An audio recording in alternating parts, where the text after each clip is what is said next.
ఆకలిని, బయటికి వెళ్ళాలని ప్రేరేపించినప్పుడు నువ్వు ఏం చేయాలి? అబ్బా నా వల్ల కావట్లేదని విసిగిపోకుండా ఉండడానికి ప్రార్థన చేయాలి. ఏసే అన్నాడు, మీరు విసుగుతారు, విసుకోకుండా ప్రార్థన చేయండి, నేను మీకు శక్తి ఇస్తాను. చంద్రబాబు నాయుడు లైవ్లో నుంచి చెప్తాను కదా ఇప్పుడు ఆ మాట.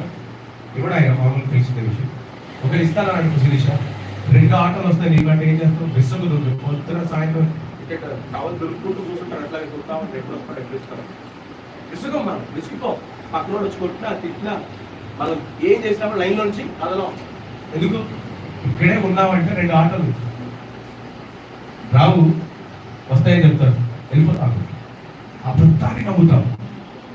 అబద్ధం వైపు మనము చాలా తేరి చూస్తాం, కానీ సత్యం వైపు చూడాలి.